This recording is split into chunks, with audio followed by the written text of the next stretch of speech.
Merci à vous, fidèles téléspectateurs, de l'attention que vous voulez bien accorder à votre mission, c'est dont on parle. Nous allons aujourd'hui voir comment un Congolais de la diaspora peut également contribuer au développement de cette nation. Le nouveau régime a besoin des idées et les idées constructives, innovatrices pour permettre à ce que le pays soit réellement avancé et qu'on atteigne le développement. Lui s'appelle M. Jacques Kabea Ilunga Tenda. Il écrit, savant congolais, il écrit un livre dont l'intitulé se présente comme suit: Entreprise publique en République démocratique du Congo, la nécessité d'un cadre de bonne gouvernance axé sur la responsabilisation et la performance. Fidèles téléspectateurs, vous pouvez imaginer qu'un livre de cette taille, un livre aussi documenté ne se résume pas, ne se lit pas, absolument pas en diagonale. Ces propos se méditent en profondeur. Je pense que dans la conclusion de cet ouvrage, M. Jacques Kabea Ilunga Tenda a manifesté sa ferme conviction qu'à l'instar des autres peuples du monde qui ont vécu la pauvreté, le peuple de la RDC est à mesure de sortir de sa misère qui semble être chronique. Et pour ce faire, il fait ici une très bonne chronique, très bonne analyse sur la gestion de notre portefeuille à travers les entreprises publiques. Bonjour, M. Jacques. Bonjour, Apo. Merci d'être le nôtre sur ce plateau. Merci, c'est à moi de vous remercier de m'avoir invité sur votre plateau pour que je puisse parler de mon livre que j'ai écrit sur la bonne gouvernance des entreprises publiques en République démocratique du Congo. Merci beaucoup, Apo. Merci. Je dois avouer tout de suite que ce livre est préfacé par un savant congolais, oui, le professeur Kambaï Bouacha. Oui, le professeur Kambaï Bouacha a bien voulu nous gratifier de sa préface pour ce livre et nous lui adressons tous nos remerciements à ce sujet. Et il dit ceci: son but est net et clair dès l'entame de la lecture. Faire de ces entreprises des véritables outils du développement national. C'est ce que je dis au début de l'émission. C'est ce que vous visez comme but. Exactement. Exactement. L'objectif visé dans ce livre, c'est de faire de nos entreprises publiques de véritables outils de développement national. Vous savez, dans tous les pays du monde, les entreprises publiques jouent un rôle important dans l'économie du pays. Oui. J'ai observé, là où je vis au Canada, le rôle que jouent les entreprises publiques, à contrario au rôle que jouent les entreprises publiques ici au Congo. Je me suis posé énormément de questions. C'est pour cela que je suis arrivé à écrire ce manuel. J'avoue, et j'invite d'ailleurs aux téléspectateurs de vouloir s'en procurer de ces livres combien importants, surtout aux gestionnaires des entreprises. La première question que j'aimerais vous poser, M. Ilunga, quel est l'état des entreprises publiques en République démocratique du Congo au regard de votre ouvrage? J'ai documenté mon travail, j'ai fait un genre de ce que nous appelons le scanning de l'économie nationale congolaise. Je suis arrivé à la conclusion, et après plusieurs lectures, après plusieurs recherches, que d'une manière générale, les entreprises publiques en République démocratique du Congo, leur situation est tout simplement le reflet de la situation économique globale du pays. Vous savez, nous assistons à des faillites par-ci, à des grèves par-là, tout simplement pour dire que les entreprises publiques ont un problème. C'est la mal-gouvernance. C'est la conclusion à laquelle je suis arrivé. Et je pense que même le COPIREP, qui est le comité permanent pour la réforme des entreprises publiques, est arrivé à cette conclusion. Donc, le diagnostic a été établi, mais peut-être la thérapeutique n'a pas suivi. On en parlera dans ce livre. Ok, on va en parler justement, mais dites-nous, quel devait être la responsabilité des dirigeants politiques, des dirigeants de l'État vis-à-vis de cette situation des entreprises publiques? Dans mon questionnement sur la situation des entreprises publiques dans notre pays, en comparant, comme je vous ai dit, ce qui se passe ailleurs, notamment au Canada ou en Europe, je me suis posé plusieurs questions, notamment de savoir si nous avons un problème de compétences au Congo. Mais vous savez, j'ai réalisé que j'essaie de scinder la compétence en trois niveaux.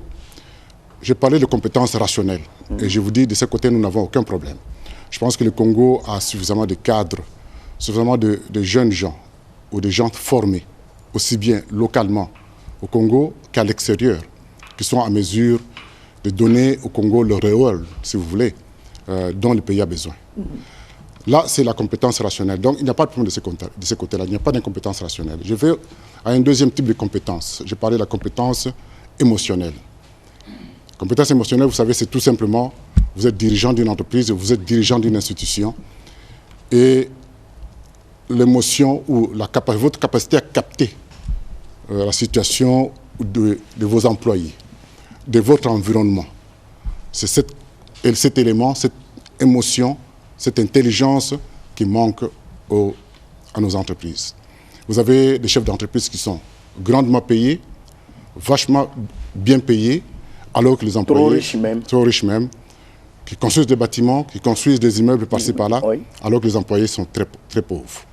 Donc, et quand un dirigeant d'entreprise n'arrive pas à lire la détresse sur la face de ses employés, il y a un problème. Donc le Congo souffre d'un manque de compétences émotionnelles. Je vais à un troisième type de compétence. Oui, je vous en prie. C'est la compétence institutionnelle. En fait, la compétence, c'est la capacité d'un individu ou d'une institution à exercer son pouvoir. La compétence institutionnelle, elle vient des institutions du pays, donc du gouvernement du pays. Et là, vous réaliserez avec moi que depuis l'indépendance, le Congo, les entreprises publiques congolaises, au niveau institutionnel, ont du mal à décoller. Tout simplement parce que le gouvernement ou les gouvernements successifs n'ont pas été en mesure de donner un encadrement ou de dire à ces entreprises ce qu'ils veulent exactement. Donc, le Congo souffre également de ce qu'on appelle d'un manque de compétences institutionnelles. Donc, compétences rationnelles, non. Le Congo a suffisamment de cadres qui peuvent faire du travail. Compétences émotionnelles, nous avons un déficit. Il y a un autre déficit au niveau des compétences institutionnelles. Donc, la responsabilité incombe en grande partie à nos gouvernements. Bon, laisser aller, l'impunité, ne sont-ils pas aussi des mots qui rongent cette économie? Mais exactement. Vous savez, l'être humain, il est ce que l'environnement veut qu'il soit. Hein? Donc, si vous êtes dans un environnement où il y a un laisser-aller, il y a un libre comportement des gens, mais il y a des institutions, l'État a l'impérium pour encadrer, pour réduire, pour aider ces gens à avoir un comportement adéquat. Si ces gens continuent à se comporter, si nos dirigeants continuent à se comporter de cette manière, c'est qu'il y a quelque part l'élément impunité qui les encourage, directement ou indirectement, à faire ce qu'ils font. Vous savez, quand vous arrivez dans tous les pays du monde, vous demandez comment les entreprises sont gérées, on vous dira qu'il y a l'audit qui suit à la fin de l'exercice, d'un exercice financier ou d'un exercice comptable. Est-ce réellement on fait des audits dans nos entreprises? Ça, c'est un autre élément que nous allons peut-être aborder dans ces débats un peu plus tard. D'ailleurs, si audit il y a, quel audit? Quel audit? De complaisance peut-être. Ok, on continue également notre émission. Quel serait pour vous l'avenir immédiat sur le plan comportemental, sur le plan de l'éthique et de la morale des gestionnaires des entreprises publiques? Je vais aller avec une citation à Pau du milliardaire américain Warren Buffett, que j'aime beaucoup, qui est pratiquement mon mentor en matière de la gestion des finances. Warren Buffett dit, quand vous voulez embaucher un dirigeant ou des dirigeants d'entreprise, ou quelque part pour exercer un projet, ou disons un projet, vous devez voir trois choses. l'intégrité, l'intelligence et l'énergie. Si vous n'avez que les deux derniers, donc je dis l'énergie et l'intelligence, ou du moins, si vous manquez le troisième, le premier, donc l'intégrité, les deux autres, l'énergie et l'intelligence vont vous tuer. Donc, nous voulons, les dirigeants de demain doivent être des dirigeants intègres.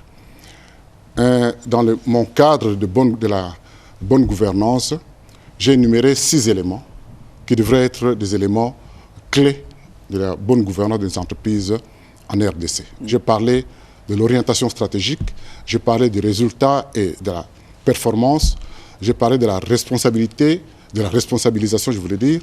J'ai parlé également des valeurs, d'éthique, et ainsi que de la capacité d'innovation et pour les entreprises. Donc, c'est pour vous dire que la responsabilisation est un élément important. Les dirigeants doivent être déjà intègres. Ce sont des valeurs éthiques qu'ils doivent incorporer dans leur management. Voilà. Si je vous ai posé cette question-là, c'est en perspective de la mise en place de nouveaux dirigeants, ceux qui vont devoir diriger les entreprises publiques. Moi, je pense qu'on doit tenir compte de tous ces éléments pour que les choses changent. Vraiment qu'il y ait des sanctions pour ceux qui auront à détourner, auront à mal gérer. Les choses changent au moins, c'est ce qu'on veut. Alors, de tout ce qui précède, vous vous rendez compte qu'on venait de parler pratiquement des éléments qui nous amènent à la bonne gouvernance. Vous venez de frêler tantôt. Nous tombons sur la notion de la bonne gouvernance. À lire cet ouvrage combien intéressant, je me dis sûrement tu as une orientation à expliquer à nos téléspectateurs, aux chefs d'entreprise, mais également au régime actuel, une orientation sur la bonne gouvernance quand même. Vous savez, j'ai suivi le président Félix Tshisekedi. Je suis allé le suivre même à Washington dernièrement. Et j'ai été très ravi de constater que dans la bonne gouvernance, l'élément bonne gouvernance est la rhétorique ou un des piliers de son administration. Donc les années futures, je pense que nous aurons à composer avec cet élément bonne gouvernance. C'est vraiment... j'ai toujours dit, souvent je reviens là-dessus, je dis, on ne peut pas développer un pays quand il n'y a pas de bonne gouvernance. Le président Barack Obama l'a dit quand il est arrivé une fois, sa première visite en Afrique, c'était au Ghana, il a dit que vous avez compris dans ce pays ce que beaucoup d'autres pays au monde n'ont pas compris. Je dirais africains n'ont pas compris, c'est la mise en place de la bonne gouvernance. La bonne gouvernance, c'est quoi? Au fait, c'est tout simplement l'exercice du pouvoir. Quand on vous donne un pouvoir, quand vous êtes quelque part, c'est l'exercice du pouvoir afin d'atteindre le bien-être commun. Quand vous gérez le pouvoir, vous ne le gérez pas pour vous-même. Vous le gérez pour toutes les parties prenantes. Vous le gérez pour vous-même, les employés, l'État qui est le responsable numéro 1 ou le propriétaire de ces entreprises. Vous le gérez pour l'État d'abord. Vous avez une rémunération, contentez-vous de cette rémunération. En fait, c'est la mise en place, la bonne gouvernance implique la mise en place des structures, des politiques, la mise en place des structures politiques et culture de gouvernance ou de management qui conduisent à la transparence, tout simplement. Transparence et à la reddition de comptes. Vous devez être en mesure de rendre compte. Vous savez, quand on parle de gestion, on dit c'est planifier, c'est organiser, c'est diriger et contrôler. Je dis bien, la gestion, c'est un processus. Planifier, organiser, diriger et contrôler. Si une entreprise n'arrive pas à être contrôlée ou à mettre en place des mécanismes de contrôle, c'est une entreprise qui n'est pas gérée. Alors, demandez à beaucoup de nos dirigeants sur place ici, s'il y a contrôle, s'il y a audit dans leurs entreprises. Je pense que vous rirez avec moi qu'il n'y en a pas. Donc ça signifie que ces entreprises ne sont pas gérées. Et ainsi, la bonne gouvernance, c'est tout simplement la mise en place de tous ces mécanismes. Structure, politique, culture, qui permettront à l'entreprise d'atteindre ses objectifs stratégiques, mais dans la transparence et dans la reddition des comptes. Disons la redevabilité aussi. Effectivement. Donc, Rendre compte. sous d'autres questions, on parle d'imputabilité. Ok. Imputabilité. Oui. Ok, on a affaire à quelqu'un qui a beaucoup lu, qui a beaucoup étudié. Vous avez suivi sa biographie tantôt quand j'en parlais, n'est-ce pas? Au point même d'être membre de l'Institut des banquiers du Canada, expert comptable, professionnel agréé. Vous avez pris assez de temps pour étudier? Oui. Je suis un ancien de la SOFIDE, la Société financière de développement, que j'ai quitté comme ancien cadre supérieur de la Société financière comme chef de département adjoint chargé de prêts et de participation. J'ai représenté la SOFIDE dans certaines entreprises comme membre du conseil d'administration. Et au Canada, j'ai essayé de parfaire mes études au niveau de la MBA. Et j'ai préparé aussi un titre d'expert comptable professionnel agréé CPA. Et je suis membre de l'Institut des banquiers du Canada. Mais cette expertise-là devait servir pour notre pays, qui est votre pays aussi. Hein, M. Ilunga? Kabeya. Kabeya. Ilunga. Ah oui, amen. Nous, on appelle comme ça. C'est pareil. Jacques Kabeya Ilunga, Denda. Exactement. Celui que vous voyez là. Donc, une biographie trop riche. Et je disais que ça devait servir pour le pays. Mais en fait, on peut dire que vous êtes rentré pour servir. Je suis à la disposition du pays. Ok. Je suis rentré pour servir mon pays. Je pense que j'ai suffisamment servi le Canada et je pense que maintenant j'aimerais bien servir mon pays.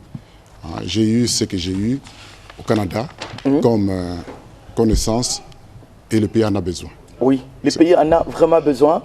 C'est à ce titre que nous avons dit que ces plateaux, de ce dont on parle, c'est pour vous. Vous avez une connaissance sur un domaine donné. Vous avez quelque chose à dénoncer. Au risque que ça freine le pays, venez-en. Venez à la RTNC, nous allons en parler en large. Vous avez un point de vue, vous avez une expertise que vous voulez expliquer. Venez. S'il y a des moyens à ouvrir pour que l'État puisse renflouer ses caisses, venez. Merci à tous ceux-là qui viennent dans cette émission. Alors, revenons-en. Quels sont les enjeux de l'heure pour les entreprises publiques, Monsieur Jacques? En analysant la situation des entreprises publiques, je suis arrivé à deux enjeux stratégiques fondamentaux ou principaux.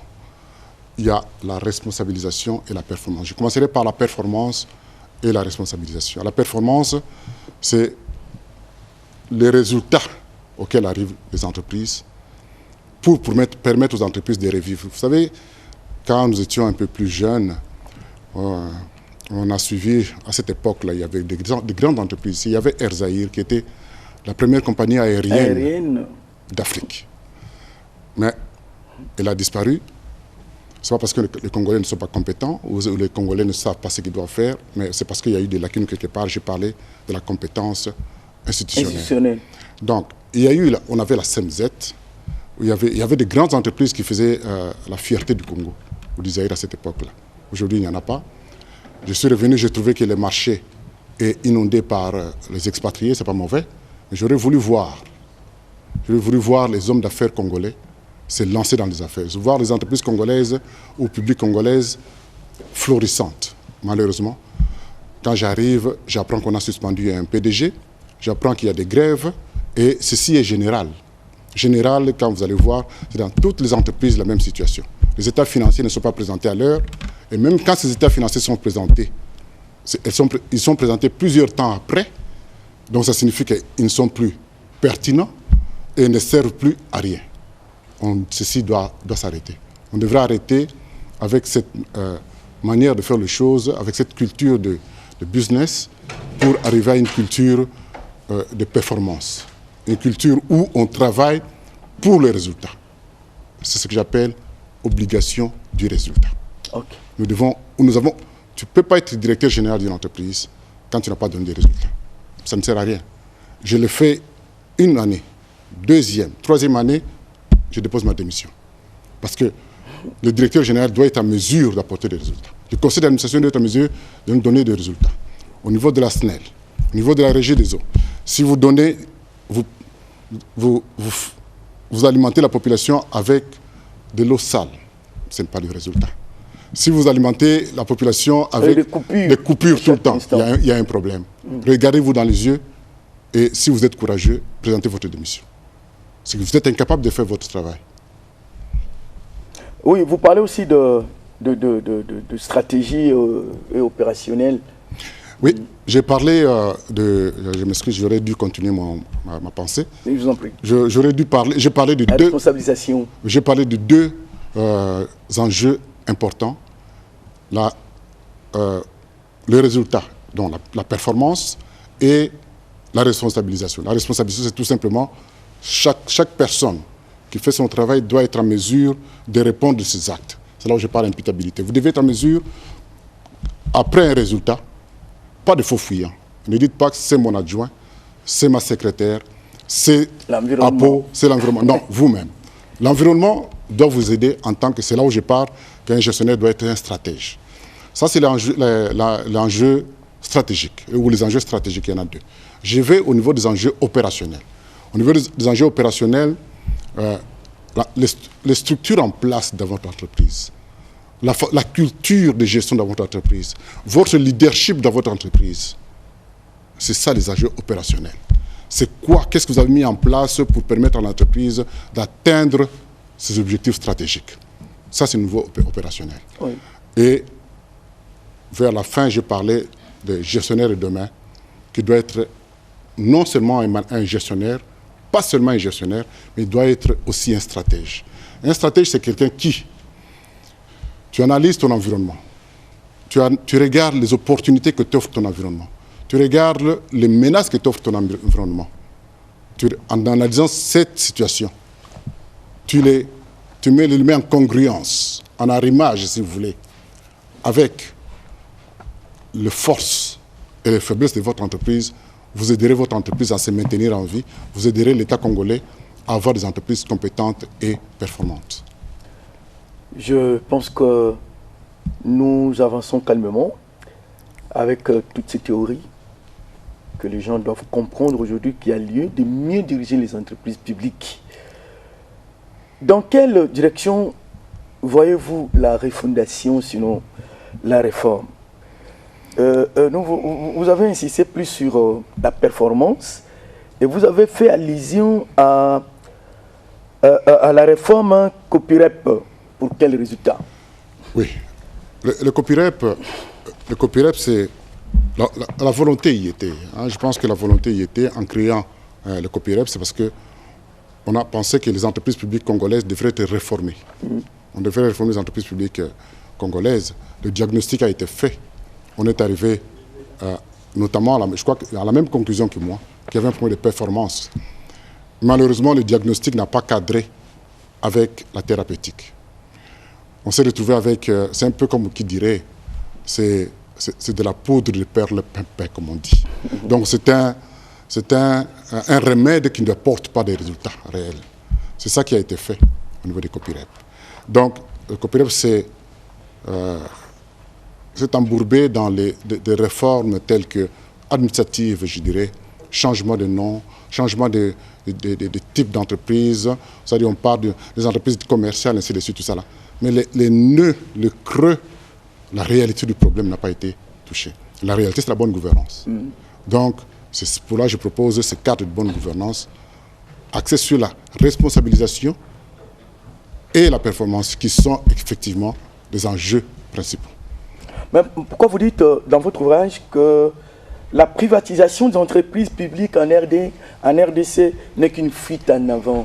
Oui, vous savez, il y a eu privatisation. Vous avez suivi qu'il y a eu privatisation des entreprises. Oui. En Afrique, la privatisation ne se réalise pas dans n'importe quelle condition. Il y a eu des privatisations un peu partout à travers l'Afrique. Les pays qui ont la même structure économique que notre pays, ça n'a pas donné de résultats. C'était une fuite en avant. Et le Congo étant un pays pauvre, le Congo ne dispose pas suffisamment de moyens pour pouvoir encadrer ces privatisations. Il y a eu privatisation au niveau de... Il y a certaines entreprises qui ont été privatisées. Je pense qu'il y a une entreprise d'une cimenterie, comme ça là. Mais vous privatisez au moment où le marché est très ouvert. Vous privatisez au moment où vous n'avez pas suffisamment de moyens, surtout un pays où il y a la corruption. Hein, il y a la corruption comme gangrène. Vous ne pouvez pas privatiser parce qu'on sait où ira l'argent. Ça ne servirait pas à la nation. Beaucoup de pays ont privatisé, ça n'a pas marché, en Afrique surtout. Vous savez, je donne l'exemple de l'Angleterre à l'époque de Margaret Thatcher. Margaret Thatcher on avait privatisé. Mais aujourd'hui, l'Angleterre, des entreprises publiques, aujourd'hui, l'Angleterre revient aux entreprises publiques. Vous allez dans un pays comme la France, le réseau de transport est totalement public. Ce n'est pas la privatisation. Vous savez, il y a ce qu'on appelle en management le benchmarking. C'est-à-dire la comparaison entre la façon de travailler. On prend les meilleures pratiques qui sont dans le secteur privé. Partage d'expérience et on prend les bonnes pratiques. Mais oui.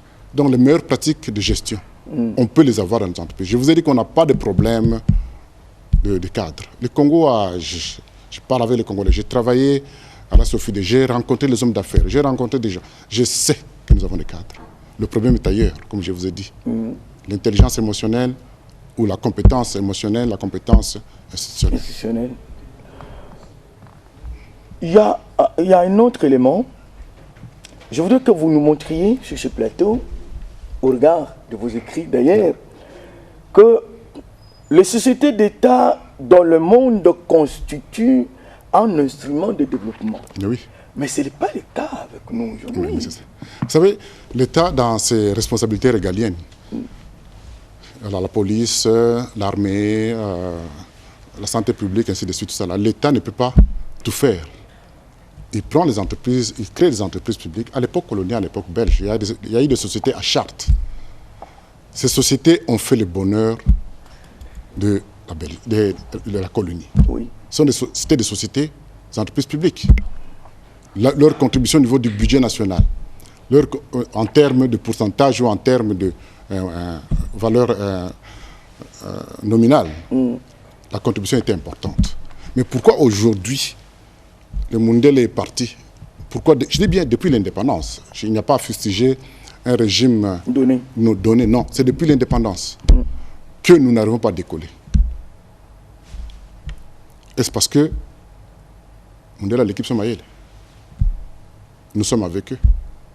Je ne vous dirai pas. J'ai vu dans un pays où il y a plusieurs communautés, j'ai des collègues chinois, indiens, canadiens, belges, français, tous nous sommes des collègues et nous sommes appréciés. Pourquoi ici chez nous ça ne marche pas?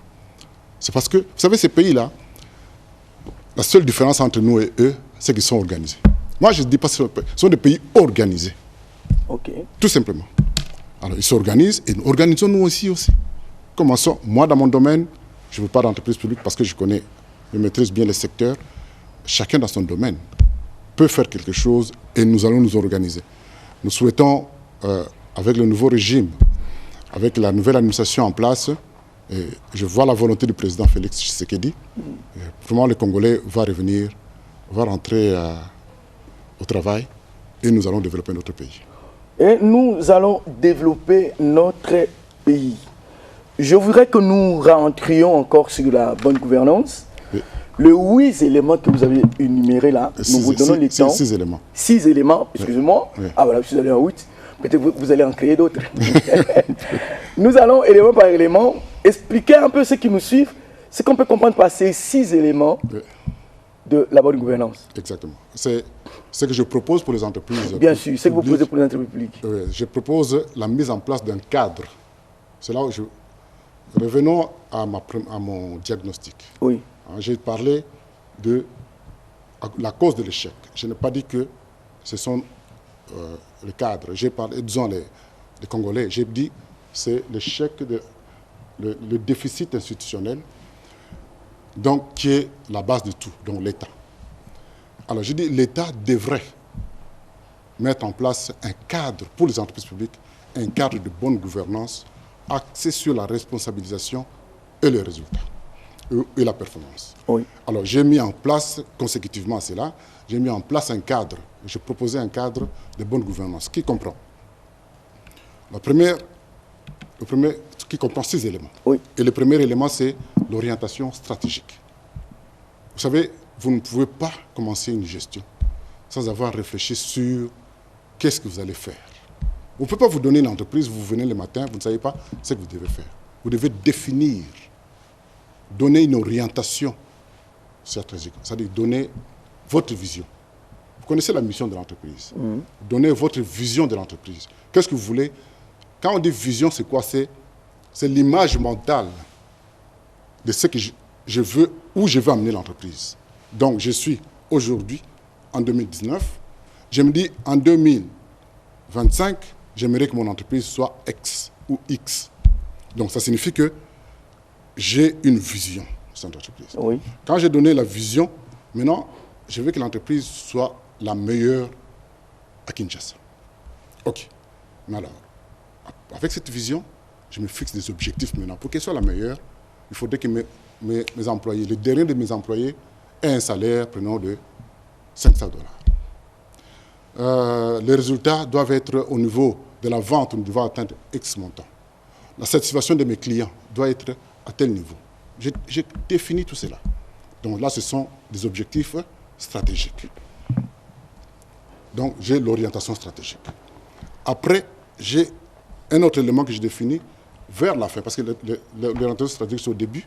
Un deuxième élément de mon cadre d'orientation, le cadre stratégique, c'est de bonne gouvernance, c'est le résultat et la performance. Nous devons avoir les résultats. Je vous ai dit, nous avons obligation de résultats. Je me suis dit, dans 5 ans, je dois arriver à tel niveau. Je dois arriver à ces résultats.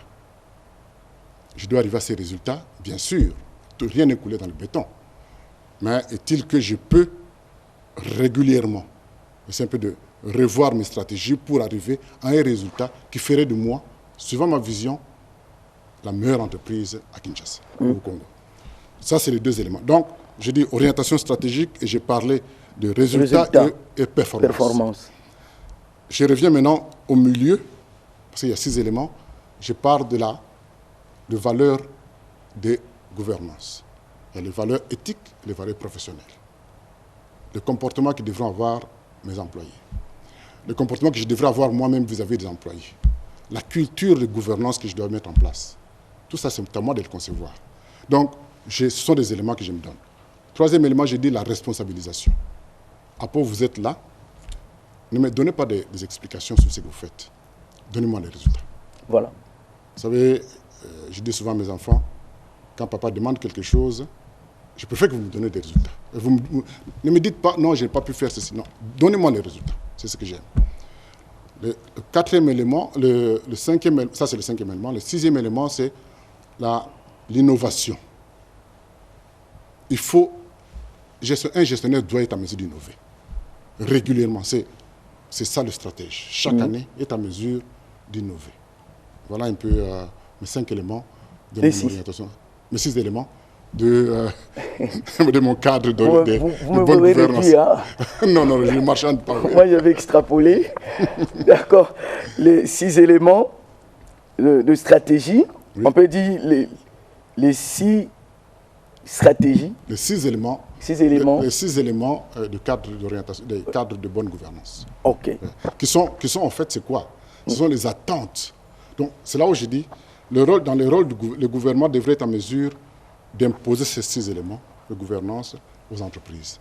Et être en mesure régulièrement de revoir pour chaque entreprise. Chaque année, on devrait, le conseil d'administration, le directeur général, on monte au niveau du conseil d'administration, on monte au niveau du Parlement, ou du ministre d'abord et puis du Parlement, devrait être en mesure de revoir ou d'analyser, de faire le diagnostic de chacune des entreprises nationales en fonction de ces éléments. Comment vous avez travaillé sur la bonne gouvernance, l'orientation stratégique? C'est quoi vos stratégies? On devrait être en mesure, c'est quoi les innovations que vous avez mises en place? C'est quoi les résultats stratégiques? Et ça doit être fait régulièrement. On peut mettre en place une structure pour pouvoir suivre les entreprises publiques dans chacun de ces éléments. Il y a certaines autorités politiques qui vous suivent. Ils disent, mais on les prend en cours. Qu'est-ce qu'il est en train de dire?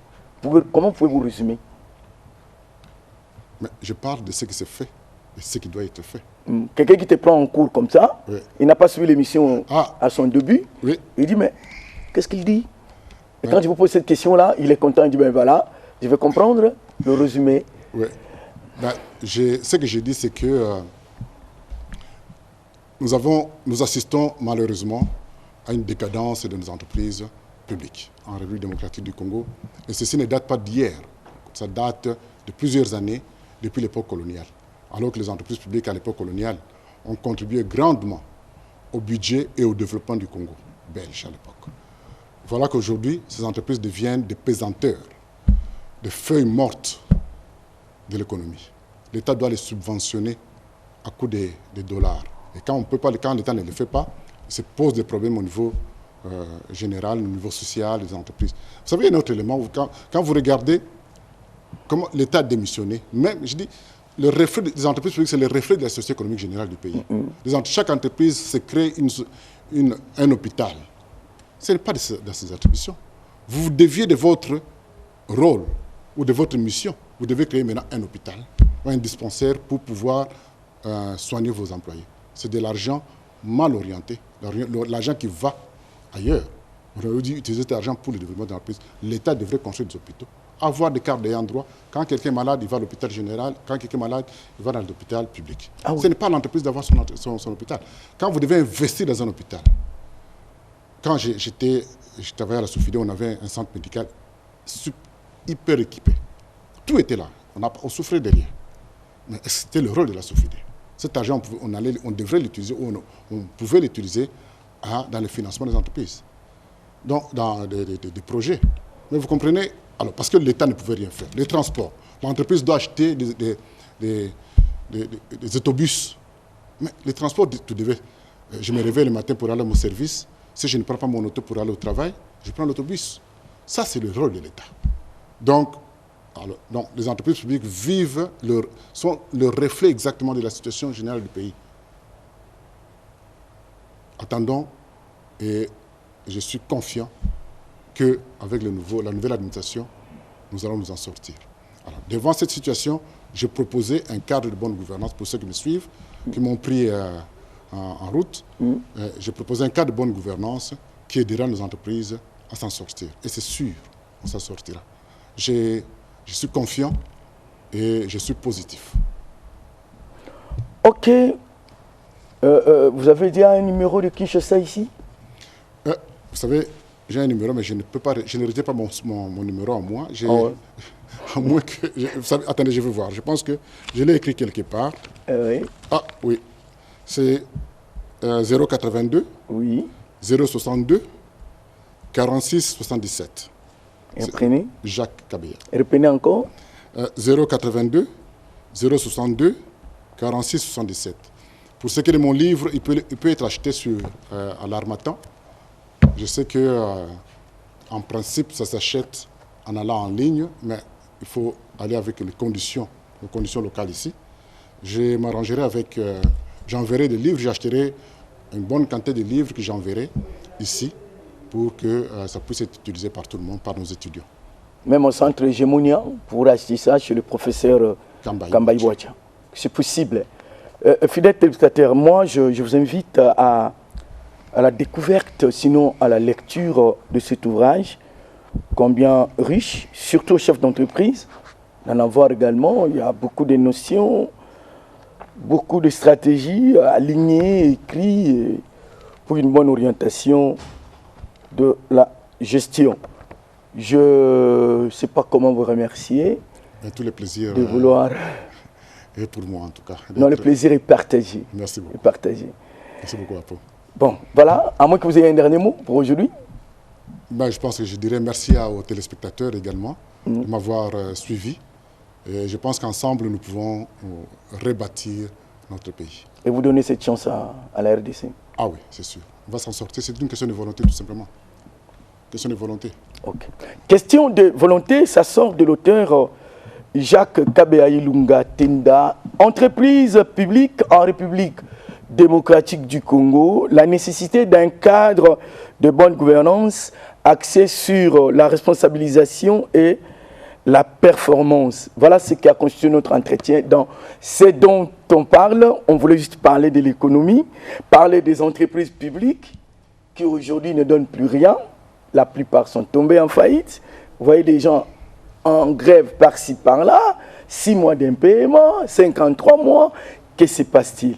Alors, En lisant ces livres, en les découvrant, on se dit non, non, prenons cet expert congolais, mais qui montre déjà de son intelligence au Canada. Pourquoi pas mettre cette intelligence à la disposition des autorités congolaises? Nous l'avions invité. Sans hésitation, il a répondu à notre appel. Merci. Merci beaucoup, Apo. Merci, fidèles téléspectateurs, et merci à toute l'équipe. Merci aux deux jolies dames qui ont voulu nous servir également sur ces plateaux de télévision. Merci à vous. Hein. Merci Elles beaucoup. sont de l'Académie des Beaux-Arts, mais en stage à la radio-télévision nationale congolaise. Voilà. Elles sont là, vous les avez vues. Merci à Kachala. Voilà. Ceci dit, nous vous disons au revoir et à la prochaine. Contactez-nous par les numéros inscrits au bas de l'écran. Au revoir.